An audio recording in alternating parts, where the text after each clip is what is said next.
दोस्तों पुराने जमाने में इस धरती पर जितने भी जानवर रहा करते थे उनका साइज वर्तमान समय के जानवरों से काफी बड़ा हुआ करता था। ऐसा इसलिए था क्योंकि उस जमाने में धरती का तापमान ज्यादा हुआ करता था और वातावरण में ऑक्सीजन की मात्रा भी ज्यादा हुआ करती थी। वर्तमान समय में टाइगर और बाकी बड़ी बिल्लियों का साइज कितना बड़ा हुआ करता है ये तो आप जानते ही है, लेकिन अगर इनके पूर्वजों की बात करें तो ये और भी ज्यादा बड़े हुआ करते थे। अब चाहे वो एक नैंडोंग टाइगर हो या फिर एक जायंट जैगुआर, ये सभी काफी विशाल हुआ करते थे, लेकिन ये सभी जानवर अब विलुप्त हो चुके हैं। इसलिए आज के इस वीडियो में मैं आपको इन्हीं विलुप्त हुए जानवरों में से 4 बड़ी बिल्लियों के बारे में बताने जा रहा हूँ, तो इस वीडियो को आखिर तक जरूर देखें। नंबर 1, जायंट चीता। जायंट चीता उसी जीनस से बिलोंग करता है जिससे वर्तमान समय के चीता बिलोंग करते हैं और ये दिखने में काफी हद तक एक जैसा ही नजर आते थे, लेकिन इनका साइज वर्तमान समय के चीता से काफी बड़ा हुआ करता था। इनका वजन 150 किलो तक हुआ करता था और इनकी लंबाई 2 मीटर तक हुआ करती थी। जायंट चीता वर्तमान समय के चीता के मुकाबले बड़े जानवरों का शिकार किया करता था। इसके अलावा ये काफी तेज भी हुआ करते थे, लेकिन इस बात को लेकर अभी भी बहस जारी है कि क्या जायंट चीता वर्तमान समय के चीता के मुकाबले तेज हुआ करते थे, क्योंकि इनका वजन काफी ज्यादा हुआ करता था। इसलिए कुछ लोग ऐसा मानते हैं कि ये वर्तमान समय के चीता के मुकाबले स्लो हुआ करते थे। वही कुछ लोग ऐसा मानते हैं कि जायंट चीता की टांगे लंबी हुआ करती थी, साथ ही इनका हार्ट और लंग वर्तमान समय के चीता से बड़ा हुआ करता था, इसलिए ये वर्तमान समय के चीता से भी तेज भाग सकते थे। उनके अनुसार जायंट चीता 115 किलोमीटर प्रति घंटा की रफ्तार से भाग सकता था। जायंट चीता प्लायोसीन और प्लेस्टोसीन एपोक के दौरान यूरोप और एशिया में रहा करते थे और ये आखिरी आइस एज के दौरान विलुप्त हो गए। अब क्योंकि जायंट चीता ठंडे इलाकों में रहा करते थे, इसलिए शायद इनके बाल लंबे हुआ करते थे और इनका कलर भी लाइट हुआ करता था। नंबर 2, ज़ीनोस्माइलस। ज़ीनोस्माइलस सेबर टूथ टाइगर से रिलेटेड थे, लेकिन सेबर टूथ टाइगर के विपरीत इनके कैनाइन दांत छोटे हुआ करते थे और ये ज्यादा मजबूत भी थे। इनके दांत काफी शार्प हुआ करते थे, जिससे ये आसानी से मांस को चीर सकते थे। इनके दांत किसी शार्क या फिर मांसाहारी डायनासोर जैसा हुआ करता था, न कि वर्तमान समय के बिल्लियों जैसी। ज़ीनोस्माइलस अपने शिकार को मारने के लिए वर्तमान समय के टाइगर के जैसे उसे पकड़े नहीं रखता था, बल्कि एक अलग ही तकनीक का इस्तेमाल करता था।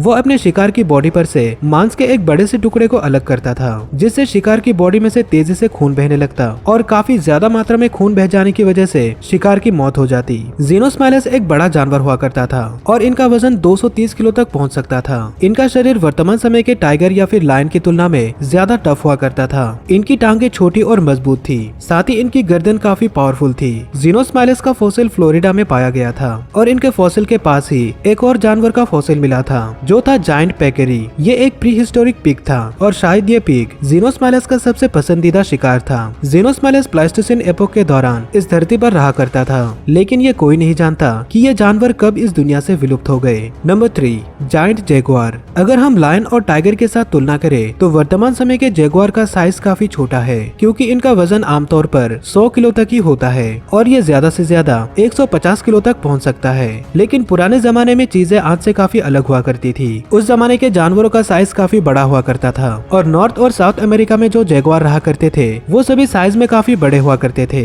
जिन्हें अब हम जायंट जैगुआर के नाम से जानते हैं। जायंट जैगुआर और वर्तमान समय के जैगुआर दोनों एक ही प्रजाति से बिलोंग करते हैं, बस इनका साइज बड़ा हुआ करता था। जायंट जैगुआर की टांगे और पूंछ वर्तमान समय के जैगुआर से लंबे हुआ करते थे। वैज्ञानिक ऐसा मानते हैं कि जैगुआर लायन की तरह खुले इलाकों में रहा करता था, लेकिन अमेरिकन लायन और बाकी बड़ी बिल्लियों के साथ हुई कंपटीशन की वजह से इन्हें मजबूरन घने जंगलों में अडेप्ट होना पड़ा, जिससे इनकी बॉडी का शेप काफी चेंज हो गया और इनकी टांगे पहले से छोटी हो गई। जायंट जैगुआर का साइज वर्तमान समय के लायन और टाइगर जितना हुआ करता था, लेकिन ये लायन और टाइगर के मुकाबले ज्यादा ताकतवर हुआ करते थे और इनका बाइट फोर्स भी ज्यादा था। जायंट जैगुआर प्लेस्टोसिन एपोक के दौरान इस धरती पर रहा करता था और ये आज से करीब 11,000 साल पहले विलुप्त हो गए थे। Number 4, Ngandong tiger. Panthera tigris soloensis, जिन्हें हम नैंडोंग टाइगर के नाम से जानते हैं, इन्हें दुनिया का अब तक का सबसे बड़ा टाइगर माना जाता है। Ngandong tiger Siberia, South East Asia और इंडोनेशिया में प्लेस्टोसिन एपोक के दौरान रहा करते थे और ये अपने समय में एपेक्स प्रेडेटर हुआ करते थे।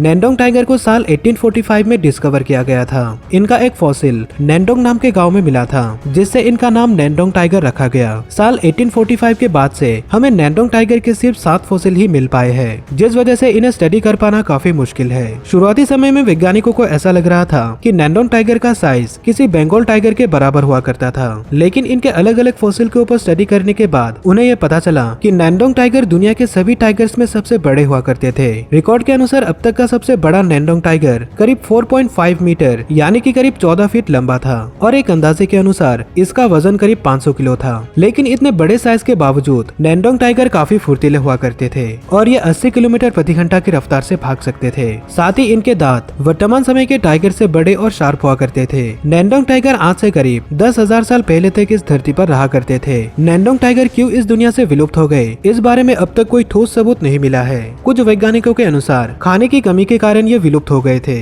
अगर आपको समंदर के एक विलुप्त हुए जीव लिव्यातन के बारे में जानना है तो स्क्रीन पर दिखाए गए इस वीडियो पर क्लिक करें। मैं अगली वीडियो क्रोनोसोरस के बारे में बनाऊंगा, तो उस वीडियो को देखने के लिए चैनल को जरूर सब्सक्राइब करें। इस वीडियो को आखिर तक देखने के लिए आपका धन्यवाद।